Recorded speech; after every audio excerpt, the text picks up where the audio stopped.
بسم اللہ الرحمن الرحیم۔ آج کا موضوع بڑا ہی اہم موضوع ہے کہ ہمارے عزیز و اقارب بھائی بہن جب اس دنیا فانی سے چلے جاتے ہیں تو ہم دنیا میں رہتے ہوئے ان کو کوئی فائدہ پہنچا سکتے ہیں کہ نہیں، یا اگر ہم ان کے لیے دعا کریں، ہم ان کے لیے کوئی نفلی صدقہ کریں یا ان کے ایصال ثواب کے لیے قرآن پاک پڑھ کر ان کی روح کو ایصال ثواب کریں تو ان کو اس کا فائدہ ہوگا کہ نہیں ہوگا۔ آج کے موضوع میں چند ایک چیزیں ہم اس کے بارے میں بیان کریں گے۔ سب سے پہلے ہم اللہ پاک کی کلام سے آج کے موضوع کو شروع کرتے ہیں۔ اللہ پاک نے اپنی لاریب کتاب کے اندر یہ ارشاد فرمایا ہے، ربنا غفر لی ولوالدی وللمؤمنین یوم یقوم الحساب، اے میرے پروردگار مجھے بخش دے اور میرے والدین کو بھی بخش دے اور تمام مومنین کو قیامت کے دن بخش دینا، یعنی یوم حساب کے دن ان کی بخشش فرمانا۔ تو یہ دعائیں کرنا اپنے لیے، اپنے والدین کے لیے اور تمام مومنین کے لیے دعائیں کرنا، دعائیں مغفرت کرنا، یہ انبیاء علیہ السلام کی سنت ہے۔ پتہ چلا کہ آج ہم کسی مومن کے لیے، کسی نیکوکار مومن مسلمان کے لیے جب وہ دنیا سے چلا جاتا ہے تو اس کے لیے دعائیں مغفرت کرنا یہ انبیاء علیہ السلام کی سنت ہے۔ اسی طرح احادیث پاک میں سے ہم آج کے موضوع کو سمجھنے کی کوشش کریں گے۔ پہلی حدیث پاک یہ صحیح بخاری شریف کی حدیث پاک ہے۔ آقا علیہ الصلوۃ والسلام قبرستان میں سے گزر رہے تھے تو حضور علیہ الصلوۃ والسلام کی نگاہ نبوت نے دیکھا کہ دو قبر والوں کو عذاب الہی ہو رہا ہے۔ تو آقا علیہ الصلوۃ والسلام نے فرمایا، اے میرے صحابہ، ایک درخت کی ٹہنی لے کر میرے پاس آؤ۔ جب صحابی رسول درخت کی ایک ٹہنی کو لے کر حضور علیہ الصلوۃ والسلام کی بارگاہ میں آیا تو آقا علیہ الصلوۃ والسلام نے اس ٹہنی کے دو حصے کیے اور دو حصے کر کے ایک قبر پر ایک ٹہنی کا حصہ رکھ دیا اور دوسری قبر پر دوسری ٹہنی کے حصے کو رکھ دیا۔ تو حضور علیہ الصلوۃ والسلام نے فرمایا، اے میرے صحابہ، جب تک یہ ٹہنی تر رہے گی یہ اللہ کا ذکر کرتی رہے گی، اور جب تک یہ اللہ کا ذکر کرتی رہے گی ان قبر والوں میں اللہ پاک اپنے عذاب میں تخفیف فرمائے گا۔ تو پتہ چلا کہ نگاہ نبوت یہ اتنی تیز ہوتی ہے، نگاہ نبوت میں اللہ پاک نے اتنی قوت طاقت رکھی ہے کہ منو من مٹی کے نیچے اگر عذاب الہی ہو رہا ہے تو حضور علیہ الصلوۃ والسلام اس کو بھی دیکھ لیتے ہیں۔ بلکہ بات کو یہاں تک ختم نہیں کیا، میرے حضور نے فرمایا، اے لوگو جانتے ہو ان قبر والوں کو کیوں عذاب ہو رہا ہے؟ تو عرض کیا گیا، یا رسول اللہ، اللہ اور اس کا رسول ہی بہتر جانتا ہے۔ تو نبی مکرم شفیع معظم جناب حضرت محمد مصطفیٰ صلی اللہ علیہ وآلہ وسلم نے فرمایا، اے میرے صحابہ، ان قبر والوں کو عذاب اس وجہ سے ہو رہا تھا کہ ایک ان میں سے پیشاب کے چھینٹوں سے نہیں بچتا تھا، یعنی جب وہ پیشاب کرنے بیٹھتا تو بے پرواہی کے ساتھ، لاپرواہی کے ساتھ وہ بیٹھ جاتا اور پیشاب کے چھینٹوں سے نہیں بچتا تھا۔ اور حضور نے فرمایا کہ دوسرا وہ شخص ہے جو چغل خور تھا، یعنی ایک بھائی کی بات دوسرے بھائی کو بتانا اور اس کی بات اس کو بتا کر آپس کے اندر لڑوا دینا۔ تو یہ چغل خور، حضور نے فرمایا یہ دو لوگ ایسے ہیں کہ جن کو قبر کے اندر عذاب ہو رہا تھا۔ اللہ پاک ہمیں ان قبیح گناہوں سے دور رہنے کی توفیق عطا فرمائے۔ تو حضور علیہ الصلوۃ والسلام نے فرمایا کہ جب تک یہ قبر کے اوپر دو ٹہنیاں تر رہیں گی یہ اللہ کا ذکر کرتی رہیں گی، اور جب تک یہ اللہ کا ذکر کرتی رہیں گی اللہ پاک ان کے عذاب میں تخفیف، یعنی ان کے عذاب کو ہلکا کر دے گا۔ تو پتہ چلا کہ قرآن پاک پڑھنا تو بڑی دور کی بات ہے کسی کے لیے صدقہ جاریہ کرنا یہ تو بڑی دور کی بات ہے، اگر اس کی قبر پر جا کر کوئی تر ٹہنی بھی رکھ دیتا ہے تو اس کی وجہ سے بھی اللہ پاک اس کے عذاب میں تخفیف فرماتا ہے۔ یہی حدیث پاک ہمارے لیے دلیل ہے جو ہم قبروں پر پھول چڑھاتے ہیں۔ اگر ہم قبر پر پھول ڈال دیتے ہیں تو جب تک وہ پھول تر و تازہ رہتے ہیں وہ اللہ کا ذکر کرتے رہتے ہیں، اور جب تک وہ پھول اللہ کا ذکر کرتے رہتے ہیں قبر والے کے اندر، صاحب قبر کو عذاب کے اندر تخفیف ہو جاتی ہے۔ تو یہ چھوٹے چھوٹے کام ہیں، ان پر ہمیں توجہ دینی چاہیے۔ ایک اور حدیث پاک صحیح مسلم شریف کے اندر ہے کہ ایک عورت وہ مسجد نبوی کی صفائی کیا کرتی تھی، اور مسجد نبوی کے اندر ہی اس نے سائڈ پر اپنا چھوٹا سا گھر بھی بنا رکھا تھا، اور اس عورت کا کام یہ تھا کہ وہ مسجد کی صفائی کیا کرتی تھی۔ تو چند دنوں کے بعد حضور علیہ الصلوۃ والسلام نے اس عورت کو مسجد کے اندر نہ پایا، تو میرے حضور نے پوچھا، اے میرے صحابہ، وہ بڑھیا کدھر گئی ہے، وہ مائی کدھر گئی ہے جو مسجد کی صفائی کیا کرتی تھی؟ تو پوچھنے پر پتہ چلا کہ حضور اس بڑھیا کا، اس مائی کا انتقال ہو گیا ہے، وہ فوت ہو گئی ہے۔ تو حضور علیہ الصلوۃ والسلام اس کی قبر مبارک پر جاتے ہیں اور وہاں پر جا کر نماز جنازہ ادا فرماتے ہیں۔ نماز جنازہ ادا کرنے کے بعد حضور علیہ الصلوۃ والسلام نے فرمایا کہ قبر یہ اندھیروں میں سے ایک اندھیرا ہے، لیکن اے میرے صحابہ، میرا اس صحابیہ کی قبر پر نماز جنازہ پڑھنے کی وجہ سے اللہ پاک نے اس کی قبر میں روشنیاں داخل کر دی ہیں، اس کی قبر میں نور داخل کر دیا ہے۔ پتہ چلا کہ جب کوئی دنیا فانی سے چلا جاتا ہے تو اس کے لیے دعائے مغفرت کرتے رہنا چاہیے۔ ہو سکتا ہے ہم سے ہی کوئی ایسا مقبول بندہ ہو کہ جس کی دعا قبول ہو جائے اور مرنے والے کا فائدہ ہو جائے۔ تو حدیث پاک کے اندر ہم نے پڑھا کہ حضور علیہ الصلوۃ والسلام نے اس کی قبر پر نماز جنازہ پڑھا۔ تو یہ قبروں پر نماز جنازہ پڑھنا یہ حضور علیہ الصلوۃ والسلام کا خاصہ ہے۔ امتی کے لیے حکم یہ ہے کہ وہ میت کو سامنے رکھ کر نماز جنازہ ادا کرے گا، لیکن قبر پر کھڑے ہو کر نماز جنازہ ادا کرنا یہ حضور علیہ الصلوۃ والسلام کا خاصہ ہے۔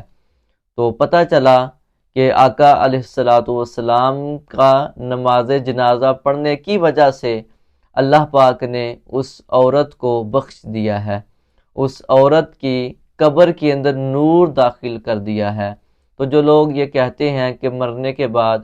کسی چیز کا کوئی فائدہ نہیں ہوتا، دنیا میں رہتے ہوئے ہی جو کام کرو گے وہی آخرت کے اندر کام آئیں گے،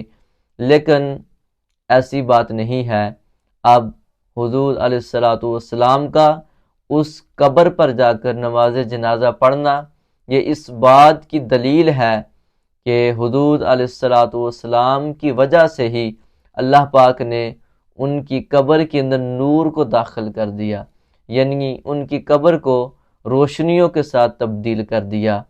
اور یہ حضور علیہ الصلوۃ والسلام کا نماز جنازہ پڑھنے کی وجہ سے ایسا ہوا۔ اور ان دو احادیث پاک سے یہ ثابت ہوتا ہے کہ جب بندہ فوت ہو جاتا ہے تو فوت ہونے کے بعد جو ہم اس کے لیے دعا کرتے ہیں وہ اللہ پاک ضرور قبول فرماتا ہے، اور اس دعا کا فائدہ اس مرنے والے کو بھی پہنچتا ہے۔ اسی طرح آقا علیہ الصلوۃ والسلام نے فرمایا کہ اے میرے صحابہ، جب کوئی بندہ فوت ہو جاتا ہے تو اس کی مثال ایسی ہی ہے کہ جیسے کہ وہ نہر کے اندر گوتے لگا رہا ہے اور وہ تلاش کر رہا ہے کہ کوئی مجھے تھوڑا سا سہارا ملے اور میرے جو اوپر عذاب ہو رہا ہے اس میں تخفیف ہو جائے، یعنی تھوڑا سا مجھے سہارا ملے اور میں بچ جاؤں، اپنی جان کو بچا لوں۔ حضور فرماتے ہیں کہ اسی طرح قبر کے اندر بھی انسان گوتے کھانے کی طرح ہی ہوتا ہے، لیکن حضور نے فرمایا کہ ینتظر الی الدعاء وہ منتظر رہتا ہے،